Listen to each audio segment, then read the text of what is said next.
Yo, what is going on, guys? It's Leddy. Yo, welcome to So Serious Gaming. And bro, what's the timing on this controller timeout? It sucked so bad. The cable on the back fell out and I was struggling to get it back in, and yeah, this gunfight I pretty much had to rely on my team to carry me because I was just running around panicking trying to put it back in again. So yeah, it kind of sucked. But yo, I apologise guys that I haven't put a video up, especially a build video, for a little while.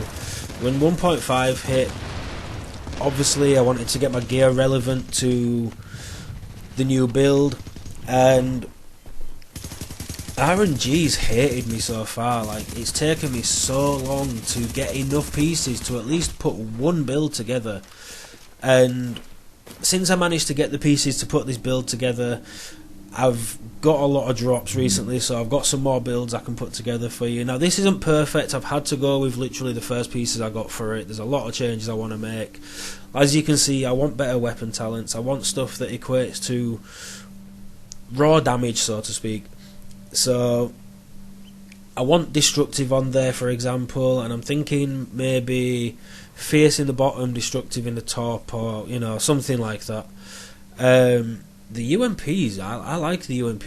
I would prefer to have more fire rate if I can get a extended mag that increases the fire rate nicely, because it hits like a truck. It just shoots really slow. But I'm really liking the UMP. I'm not gonna lie, I really like it.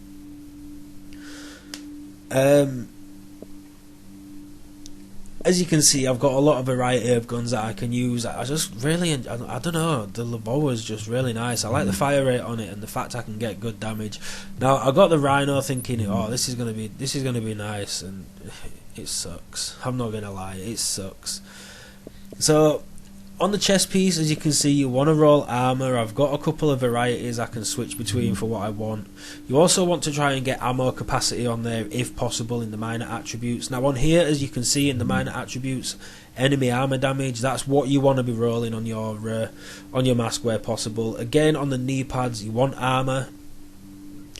In the minor attributes, I don't have it, unfortunately, but again, you want to look for enemy armor damage, because as you know now, enemy armor damage is also counted into PvP now. So it's going to help you deal more damage to the player, and it's going to help you bring them down quicker. So you want to hit that. Again, on the holster, you want armor. Now I'm running Savage gloves. I've got crit hit damage, crit chance, and SMG damage because I wanted the UMP to hit as hard as possible.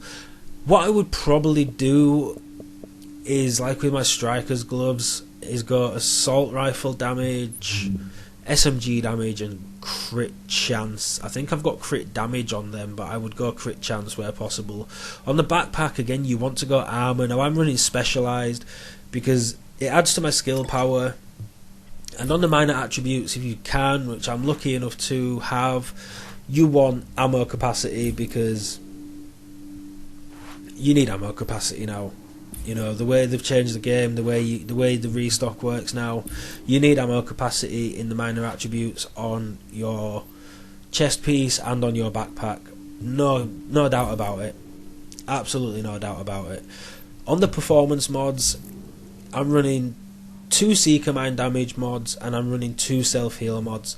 So I'm getting a nice overheal because I've got decent skill power. I've got pretty good skill power. And obviously the self heal is going to give me a better heal based off of that, and it's just more survivability. Depending on if I'm running in a team or not, I may run, if I'm solo, I tend to run Recovery Link because it saves me a hell of a lot. It's really handy when you're solo because it auto procs as well, which is always useful.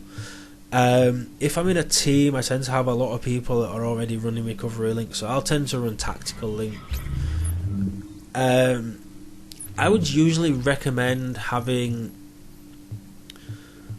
at least one person running Tactical. You could possibly have one Survivor Link, and you could either have 2 Tactical or 2 Recovery, is the way I would look at it, depending on how your team works.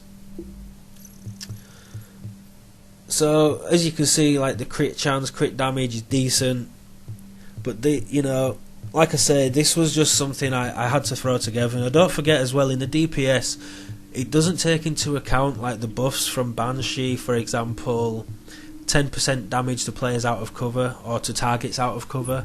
That's not calculated into DPS because it's situational.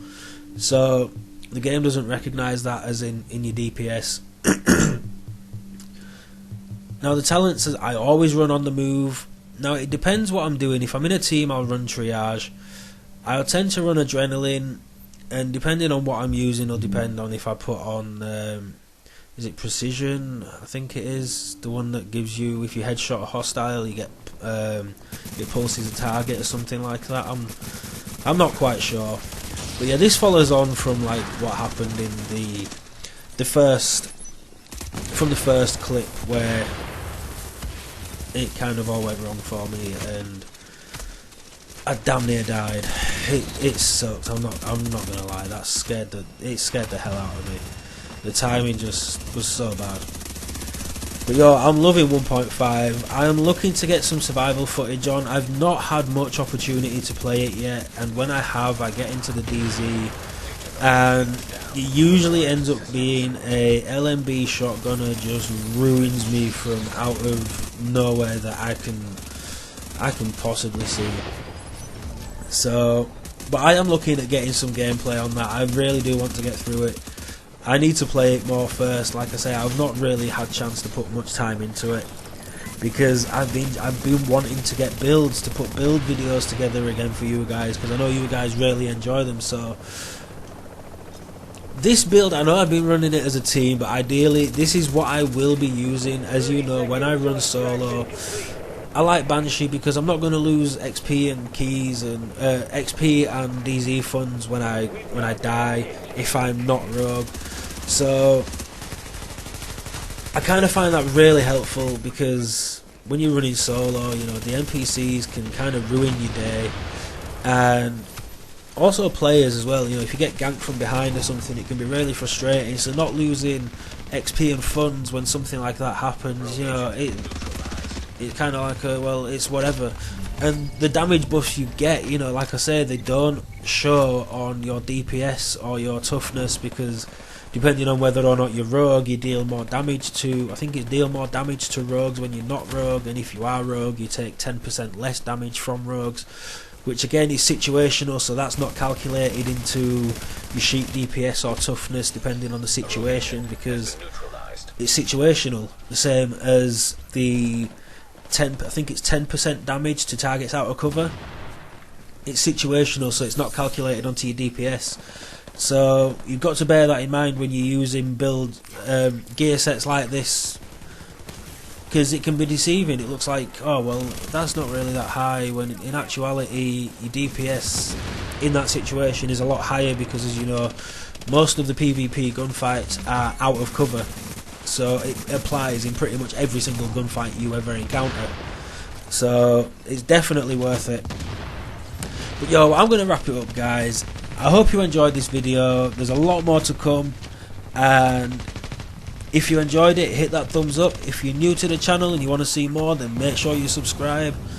Drop your comments below. Tell me what you think, guys. Let me know how you feel about survival. And yeah, have a great day, guys. I'll see you in another video. Peace out.